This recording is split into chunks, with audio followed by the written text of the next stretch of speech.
మీ మోకాల నొప్పులకు ఎటువంటి సర్జరీ లేకుండా ఎపియాన్ పెయిన్ క్లినిక్ అందిస్తున్న అత్యాధునిక చికిత్స.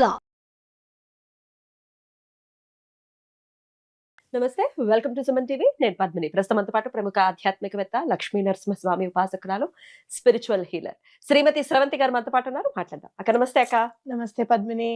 అక్క ఎట్లా సన్నబడ్డారు? చాలా సన్నగా అయిపోయారు, ఏం చేశారు మాకు చెప్పండి అని బోల్డ్ అంతమంది కమెంట్స్ చేశారు. చెప్తారా? చెప్తాను, తప్పకుండా చెప్తాను. ఎందుకంటే నేను చాలా కష్టపడ్డాను, కొన్ని ఏళ్ళు కష్టపడ్డాను. అవును, సన్నబడ్డాను. ఒక వయసు వచ్చిన తర్వాత స్టబాన్ అయిపోతుంది కదా ఫ్యాట్ అనేది. ఆస్ట్రాలజికల్ గా కూడా రీజన్స్ ఉంటాయి తెలుసా, లావు ఉండడానికి. Hmm. అది కూడా చెప్తా. షో అని నా అనలైజేషన్ మొత్తం కమాన్ ఈ రోజు ఈ వీడియోలో చెప్పేస్తా ప్లీజ్. అంటే మనం మెదడుని ఎట్లా ప్రభావితం చేస్తాయి మాటలు, ఏ మాటలు వినాలి ఏ మాటలు వినకూడదు అనేది మనం తెలుసుకోవాలి పద్మిని ఎప్పుడు కూడా. ఫస్ట్ అసలు పెళ్ళప్పుడు అయితే అసలు కొంచెం లావ్ అయితే బాగుండు అన్నట్టుగా ఉండేదన్నమాట. మాక్సిమం చాలా సంబంధాలు నేను సన్నగా ఉన్నానని చెప్పి రిజెక్ట్ చేసిన వాళ్ళు కూడా ఉన్నారు. అంటే మా అబ్బాయి పక్కన అసలు కనపడదండి ఈ అమ్మాయి. అంత లీన్ గా ఉండేవారా? అది 3 అంత కాదు కానీ అదే కొంచెం సన్నగా, మరి అంత కాదు, సన్నగా ఉండేదాన్ని. అయితే కొంచెం ఏజ్ అప్పుడు ఇట్లా లేదుగా పద్మిని. 8 ఏళ్ళు 9 ఏళ్ళు మనం వాళ్ళు ఏం మాట్లాడుకుంటున్నారంటే, భగవంతుడా మరి 8 years వాడు వద్దులే గ్యాప్ అని మనం ఇలా దండం పెట్టుకోవడమే కానీ, అమ్మ 8 ఏళ్ళ వాడు గ్యాప్ ఇస్తావిటే నన్ను అని అడిగేంత సీన్ లేదనమాట. మరి అంత పెద్ద ఏజ్ ఉన్నప్పుడు జనరల్ గా మనము చిన్నపిల్లలోనే కనపడతాం కదా సన్నగా ఉంటాం. అలా చాలా సందర్భాలు సన్నగా ఉన్నాం అని. కొంచెం నేను బాంబే వెళ్ళిన తర్వాత, ఒక మ్యారేజ్ అయిన తర్వాత ఎవరికైనా సరే ఒక రిలాక్సేషన్ వస్తుంది మైండ్ లో. సెటిల్ అయ్యామన్న ఫీలింగ్ వస్తుంది. మేబీ తొందరగా ఒళ్ళు వచ్చింది అక్కడ. అంటే పనేం లేదు, ఆయన వస్తే వండి పెట్టడం, కూర్చోవడం, మాట్లాడుకోవడం, ఎక్కడికన్నా సరదాగా నాద్వారాలు వెళ్ళడం, అంతకు మించి ఇంకా వేరే వర్క్ లేదు. అప్పుడు కొంచెం ఒళ్ళు వచ్చింది. మైత్రి పుట్టేటప్పటికి పక్కన డాక్టర్ ఎవరితోనో చెప్తోంది, నువ్వు గనక 18 డాక్టర్ మరి ఆవిడ పెద్ద ఆవిడ ఎవరో కానీ 18 kgs మినిమం గా పెరగాలి నువ్వు, అప్పుడే బేబీ హెల్దీగా ఉంటుంది అనేది నా మైండ్ లో పడిపోయింది. ఇంకా అంతకు ముందే నీకు తెలుసు కదా ఒకసారి అబార్షన్ అయిందని చెప్పి, ఇంకా మనకి చాలా కేరింగ్ గా ఉంటుంది, భయం అనిపిస్తుంది. అమ్మ ఏం చెప్పినా ఎవరేం చెప్పినా వినేదాన్ని కాదు నేను. నేను ఎక్కువగా నడవనను, లేదు అంటే కనుక ప్రతిదానికి భయం అనేది ఉండేది. అది మైండ్ లో పడిపోయింది కదా. ఇంకా 18 kgs 20 kgs అంటే నేను ఇప్పుడు 65 ఉన్నా అంటే మినిమం 85 అయిపోవాలి నేను బేబీ హెల్దీగా ఉండాలంటే అనేది మైండ్ లో పడింది. అప్పుడు ఇంత మాధ్యమాలు లేవు కదా మనకి, ఎంత పెరగాలి, ఏం తినాలి, ఏం తెలియదు. ఇంకా ఏం ఆకలిస్తే తినడం అనమాట, ఎవరేం పెడితే తినేయడం. అలా వెయిట్ బాగా పుట్ ఆన్ అయ్యాను. 8th month వచ్చేటప్పటికి ఒక చిన్న టాబ్లెట్ ఇచ్చారు డాక్టర్ గారు. బేబీ చాలా హెల్దీగా ఉంది, ఎప్పుడన్నా డెలివరీ అవ్వడానికి అవకాశం ఉంది కాబట్టి ఇది వేసుకో పొద్దున్నే లేచి కంపల్సరీ అంటే, అది వేసుకున్న తర్వాత బాగా నీరు పట్టేసింది. అసలు ఎంత అంటే అసలు శ్రవంత్ అంటే ఎవరు గుర్తుపట్టలేని విధంగా లావ్ అయిపోయాను, వాటర్ వచ్చేసింది బాడీలో అంతా. అయితే అట్లా పాప పుట్టిన తర్వాత ఎంత ట్రై చేశానో పద్మిని, అసలు తగ్గలేదు. ఎన్నేళ్ళు ట్రై చేశారు? అబ్బో 20 ఏళ్ళు ట్రై చేసా. ఇప్పుడు పిల్లకి 19 ఏళ్ళ 18 ఏళ్ల వరకు నా ట్రయల్స్ వేస్తూనే ఉన్నా. వాడు ఏం తినమంటే అది తిన్నాం. నువ్వు మిల్లెట్స్ తిను, మిల్లెట్స్ తిన్నాం. మిల్లెట్స్ తిన్నా తగ్గలేదా? తగ్గలేదు. తగ్గము, మిల్లెట్స్ తిన్నా తగ్గము. వాకింగ్ ఒక్కటే చేయలేదు, అబద్ధం ఎందుకు చెప్పాలి. తిండి మాత్రం చాలా, వాటర్ మెలన్ డైట్ అని వచ్చింది అప్పట్లో, అది కూడా చేసాం. ఏం చేసినా తగ్గలేదు నేను అసలు. ఏంటి ముడి బియ్యం తెలుసు కదా నీకు, అది మా అమ్మ 50 మందికి వంట చేయించి ఉడకట్లేదు, నానబెట్టాలి, ఏం చేసినా ఉడకట్లేదు. శ్రవంతి 50 మందికి వంట చేయించి ఈజీగా ఉడకట్లేదు, నా వల్ల కాదు. చపాతీలు, జొన్నె రొట్టెలు, ఇవి కాదు అవి కాదు, సమస్తం ఇంక ఇట్లా కాదు జీవితంలో నేను సన్నబడను అని నేను డిసైడ్ అయిపోయాను. ఇంకా అనవసరంగా అప్పుడు అంత తిన్నాము చేసాం. తర్వాత మాధ్యమాల్లో ఏం తినాలి, ఎలా బేబీ హెల్దీగా ఉండాలంటే ఏంటనేది తెలుసుకుని, అయ్యో మనకి అప్పుడు చెప్పేవాళ్ళు లేరే అని అనుకోవడం అనేది ఇలా వస్తూ వచ్చింది కదా. అయితే నీకు తెలుసు కదా నాకు సర్జరీ అయింది అన్నప్పుడు, అప్పుడు ఒక డైటీషియన్ని కలవడం అనేది జరిగినప్పుడు ఆయన చెప్పారు, నీకు కూడా చెప్పాను గుర్తుందా, మీరు ఒక 3-4 months లో ఒక 20 kgs తగ్గిపోతారు మేడం అని అన్నాడు. 20 kgs నేను తగ్గిపోతానా, నిజంగా అలా తగ్గితే బిఫోర్ ఆఫ్టర్ అని చెప్పి మీకు నేను ఫోటో పెడతానండి, మీరు ఎక్కడైనా చూపించుకోవచ్చు, నాకేం బాధలేదు శ్రవంతి గారు అంటే, శ్రవంతి గారు నా క్లయింట్ అనే చెప్పండి అని చెప్పాను. అన్న తర్వాత నాకు తెలిసింది ఏంటి అని అంటే, ఎందుకు చెప్తున్నాను మీకు అని అంటే, పలానా డైటీషియన్ దగ్గర మీరు వెళ్ళడానికి మీ దగ్గర డబ్బు ఉండొచ్చు, ఉండకపోవచ్చు. ఐఎమ్ సారీ, ఆ డైటీషియన్ గారికి నేను సారీ చెప్తున్నా. అంటే మేబీ ఆయన జీవనాధారం అదే కాబట్టి నేనేమన్నా క్లయింట్స్ని వెళ్ళకుండా చేయడం అట్లా నా ముఖ్య ఉద్దేశం కాదు. డైట్ నేను చెప్పేది కొంచెమన్నా మీకు ఉపయోగపడాలి ఒకటి, ప్లస్ మీకంటూ కొంచెం ఒక డబ్బుని ఏర్పాటు చేసుకుంటే ఒక డైటీషియన్ ని కలిసి. ఎంత అవుతుందక్క? సుమారు 3,000 రూపాయలు పర్ మంత్ అయితే అవుతుంది. 3,000 నుంచి 5,000 వరకు అవుతుంది. అఫోర్డ్ చేయగలగాలి. మన కోసం మనం ఖర్చు పెట్టుకోవాలి అనేది ఖచ్చితం అనేది నా గట్టి నమ్మకం. చేయాలి, ఎందుకంటే వాళ్ళు సప్లిమెంట్స్ కూడా ఇస్తారు, సప్లిమెంట్స్ కూడా వాడాల్సి వస్తుంది ఒక్కొక్కసారి. సో ఇలాంటివి గుర్తుపెట్టుకొని ముందుకెళ్ళడం అనేది ఇంపార్టెంట్. అదే అఫోర్డ్ చేయలేని వాళ్ళ కోసం, చేయలేని వాళ్ళ కోసం మీరు ఏం చేయాలి అని అంటే, ప్రోటీన్ ఫుడ్ తినాలి. మీరు ఏం తింటున్నారు అంటే, ఆల్మోస్ట్ మీరు అమర్నాథ్ వాసిరెడ్డి గారు అని చెప్పి స్లేట్ స్కూల్స్ అధినేత, ఎప్పుడన్నా మనం ఆయనను పిలిచి ఒకసారి ఇంటర్వ్యూ చేయాలి. అయితే ఆయన ఆల్మోస్ట్ ఎప్పటి నుంచో చెప్తూ వచ్చారనమాట ఈ డైట్ గురించి.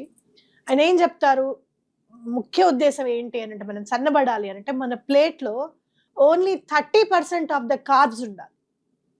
అంటే రైస్ లాంటివి కానీ, కూరలు లాంటివి కానీ, that should be complex carbohydrates, where rice do not have any complex carbohydrates.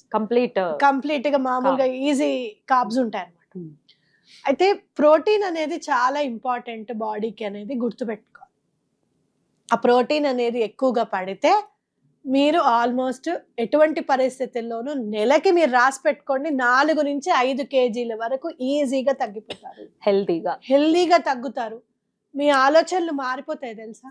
ఊరూరికే భయం వేయడము, ఊరూరికే టెన్షన్ పడడము, కోపం రావడము. నీరసంగా ఉంటుంది కదా, కోపం ఎక్కడి నుంచి వస్తుంది? ఆగండ్రా బాబు, తిన్నదే ఇంత కూర, దాన్ని కూడా కోపం రూపంలో మెంటల్లీ ఫీల్ అవటం. మీరు నిజంగా నీరసంగా తినలేదు అనే భావన ఏం చెప్తుంది, ఆగవే నువ్వు కొంచెమే తిన్నావు, కాస్త ఎనర్జీని దాచుకొని చెప్తుంది.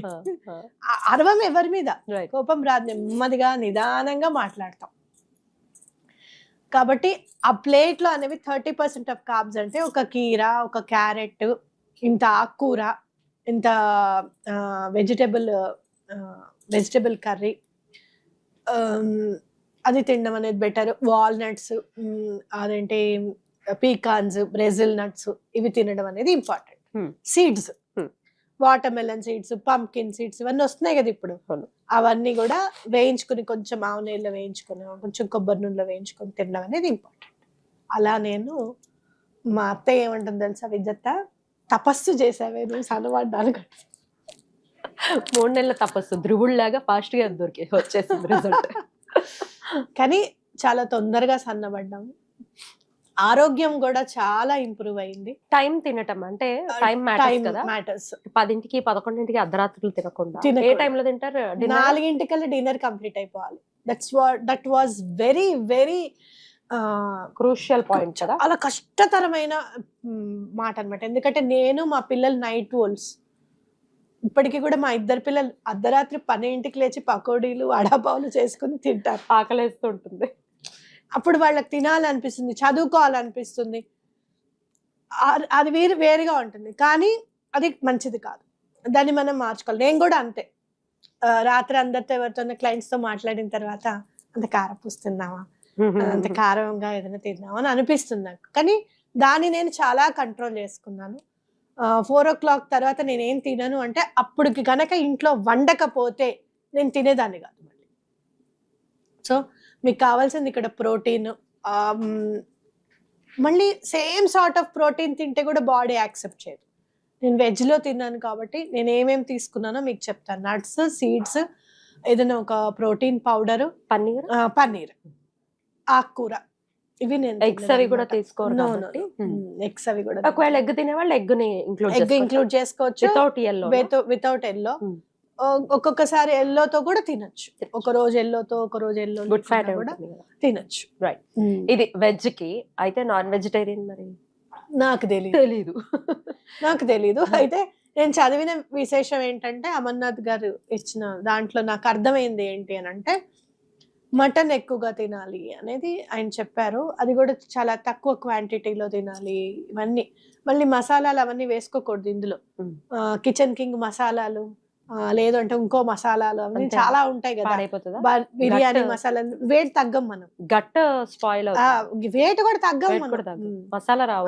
లేదు, అంత పోపు వేయాలి. ఆ పోపు కూడా ఓన్లీ వేసామా వేయనట్టుగా అని ఒక నెయ్యి వేసేసుకొని ఇంత మిరియాల పొడి వేసుకొని కూర వేసేసుకోవాలి. ఉప్పు కారము. సాత్వికమైన జీవితాన్ని లీడ్ చేయాలి. ఒకవేళ ఇదే తిండి విషయానికి సంబంధించి స్విచ్ వర్డ్స్ అయితే వెయిట్ లాస్ కి ఏమి వాడాలి? 360 యాంగిల్స్ లో కవర్ చేస్తున్నాం. మీకు చెప్తా చూడండి. Tiny curve. Tiny curve now. ఇప్పుడు ఆ టైనీ కర్వ్ నవ్ అంటే దాంట్లో లాభం ఏంటి అని అంటే లేడీస్కి అయితే కనుక కర్వ్ చాలా ఇంపార్టెంట్ మనకి. ఓకే, ఆ కర్వ్ అనేది ఖచ్చితంగా ఏర్పాటు అవుతుంది. ఇప్పుడు నన్ను మొన్న ఒక రోజు ఒకళ్ళు అన్నారు, నీ పెళ్లిలో చూశాను స్రవంతి, కానీ పెళ్ళప్పటికి ఇప్పటికీ సన్నగా ఉన్నావు నువ్వు అన్నారు. అంటే పెళ్ళప్పటికి ఇప్పటికీ సన్నబడడం ఏంటంటే పెళ్ళప్పుడు కొంచెం లావ్ అవ్వాలని చెప్పి కాస్త అమ్మ నెయ్యి వేసి ఎక్కువ పెట్టడం చేయడం అట్లా చేస్తే ఆ కర్వ్ అనేది మిస్ అయిందేమో నాకు అనిపించింది. అట్లా ఇప్పుడు చాలా కర్వ్ కనిపిస్తుంది అనమాట. ఆ టైనీ కర్వ్ అనేది ఆడవాళ్ళకి చాలా బాగా ఉపయోగపడుతుంది. మరి మగవాళ్ళకి అంటే మగవాళ్ళకి వి షేప్ ఉండాలి అంటారు, అది ఉపయోగపడుతుంది. దానిలో కూడా మగవాళ్ళు కూడా ఇది యూజ్ చేసుకో. టైనీ కర్వ్ ఎన్నిసార్లు చదవాలి? ఎన్నిసార్లు చదువుతూనే ఉండాలి. తినే ముందు, తింటున్నప్పుడు. మీరు ఏమాత్రం నిరుత్సాహపడకూడదు. ఇందులో ఒకటి ఉంది, ఎవరైనా ఇంత ఫ్రైమ్స్ వేయించుకుంటారు, ఇంత అప్పడం వేయించుకుంటారు. ఆ అప్పడం తినాలనిపిస్తుంది. అందులో మాకైతే ఈ గుమ్మడికాయ వడియాలని అవన్నీ పులుసు పెట్టుకుంటూ ఉంటారు. ఏమిటో జీవితం, ఈ పులుసు కూడా తిన జీవితం ఏమిటో అనిపిస్తుంది. అంటే కొన్నాళ్ళు మీరు బాగా సన్నబడాలి అని అంటే కనుక పప్పు కూడా తినకూడదు అనమాట. Only vegetable. ప్రోటీన్ ఉంటుంది, ప్రోటీన్ ఉంటుంది కానీ కాంప్లెక్స్ కార్బోహైడ్రేట్ ఉంటుంది దాంట్లో. అది మనని తొందరగా సన్నబడనివ్వదు అనమాట. కాబట్టి అప్పుడు నేను ఒక రోజు చూశాను, ఒకే ఒక్క వడియం తిన్నానమ్మా అంతే. ఆ రోజు నేను తగ్గలేదు. రోజంతా డైట్ చేశాను, నేను వాక్ చేశాను. ఒక్క వడియం తిన్నందుకు నెక్స్ట్ డే నేను తగ్గలేదు.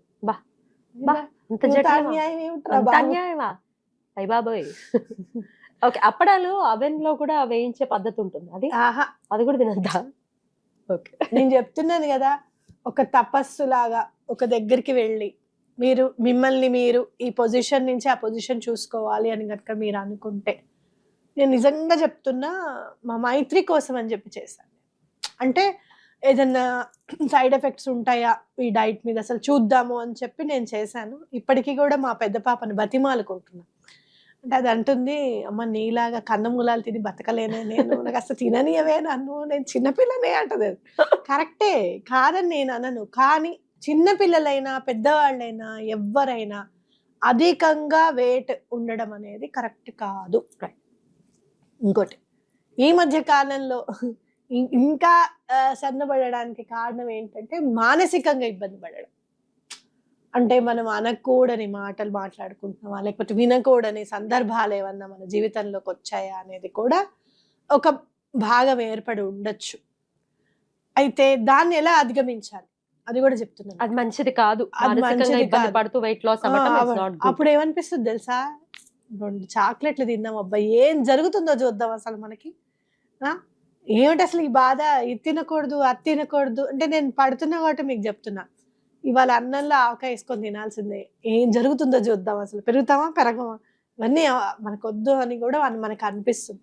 కానీ ఎలాంటి సందర్భం అయినా సరే తినేటప్పుడు మాత్రం ఇది భగవంతుడికి అర్పిస్తున్నాము, ఈ దేహమే గనక దేవాలయం అయితే నువ్వు తినే తిండే నైవేద్యంగా నువ్వు సమర్పించుకుంటే మాత్రం తప్పకుండా నువ్వు అనుకున్న వెయిట్కి గ్యారెంటీగా వచ్చేస్తావు. మీరు ఎవరైనా చాలా స్టబర్న్గా ఉందండి, మేము ఏం చేయాలో మాకు అర్థం కావట్లేదు, అని అని కనుక అనుకుంటే మెసేజెస్ చేయండి, Hmm. నేను వాటికి రిప్లై ఇవ్వడానికి ప్రయత్నం చేస్తాను. రైట్, మీరు కాంటాక్ట్ చేయండి, ఖచ్చితంగా రిప్లై ఇస్తారు. రైట్, ఇట్లా తగ్గారు. డెఫినెట్ గా ఇంకా బోల్డ్ అండ్ డౌట్లు ఉండి ఉంటాయి, కమెంట్ సెక్షన్ లో అయినా రాయండి. మీరు అమర్నాథ్ వాసిరెడ్డి గారి పోస్ట్ కనుక చూస్తే ఎందులో ఫేస్బుక్ లో ఆయన పోస్టులు అన్ని ఉంటాయి. Hmm. ఆయన సుమారు ఒక 12-13 సంవత్సరాల నుంచి డైట్ చేస్తారు. లీన్ గా ఆయన ఉంటారా? చాలా చాలా లీన్ అయ్యారు. Hmm. ఆయనకి డయాబెటీస్ వచ్చిన తర్వాత టాబ్లెట్ వాడిన తర్వాత బాగా సన్నబడిపోయారంట. అంటే టాబ్లెట్ అసలు ఏమీ కళ లేకుండా. తర్వాత ఆయన ఇదంతా ఈ డైట్ అంతా ఫాలో అయ్యారు. ఫాలో అయిన తర్వాత టు మై సర్ప్రైజ్ ఆయనకి 2020లోనో 2021లోనో ఆయనకి బ్రెయిన్ స్ట్రోక్ వచ్చింది. అసలు బ్రెయిన్ స్ట్రోక్ వచ్చిన తర్వాత మనిషి లేచి నడవడము, ఇంత ఆరోగ్యంగా ఉండడం అనేది జరగని పని. అలాంటి వ్యక్తి జిమ్కి వెళ్ళి ఈరోజు 6 ప్యాక్ బాడీని ఆయన గెయిన్ చేసుకున్నారు. ఎంత ఏజ్ ఉంటుందక్క? 60 ఉండొచ్చు. 60లో 6 ప్యాక్ పరిచయం చేస్తాను ఆయనని. తప్పకుండా, బ్యూటిఫుల్ ఇన్స్పిరేషనల్ పర్సన్, ఇలాంటి వాళ్ళతో మాట్లాడాలి డెఫినెట్ గా. కాబట్టి మనం రమ్మంటే తప్పకుండా వస్తారు. తప్పకుండా మనం మాట్లాడదాం. సో ఆయన వాల్స్ చూడండి, డైట్ గురించి దాని గురించి ఆయన బాగా ఎక్స్ప్లెయిన్ చేస్తున్నారు. తప్పకుండా తగ్గడానికి ప్రయత్నం చేయండి. Right. జనాలందరూ నన్ను చూసి మీరే ఆశ్చర్యపోవడం కాదు, మిమ్మల్ని చూసి మీరే ఆశ్చర్యపోయి మేడం ఇన్స్పిరేషన్, పద్మిని క్వశ్చన్ వల్ల మేము ఇన్ని కేజీస్ తగ్గామని చెప్పి మీరే బిఫోర్ ఆఫ్టర్ పెట్టండి. అంతే. బ్యూటిఫుల్ అక్క, చాలా అద్భుతంగా మాకు తెలియజేశారు. డెఫినెట్ గా ఇంకా కొన్ని నా డౌట్స్ కోరిక ఒకటి తీసుకున్న ఏంటో చెప్పనా, ఏమిటి? గాగ్రా వేసుకొని క్యాన్ శారీ వేసుకోవాలని పెట్టుకున్నా నేను సన్నబడిన తర్వాత. చాలా చాలా బ్యూటిఫుల్ గా ఎక్స్ప్లెయిన్ చేశారు, బ్యూటిఫుల్ గా ఉన్నారు. ఇలాగే ఉండండి. థ్యాంక్ యూ థ్యాంక్ యూ అక్క. నమస్తే. నమస్తే.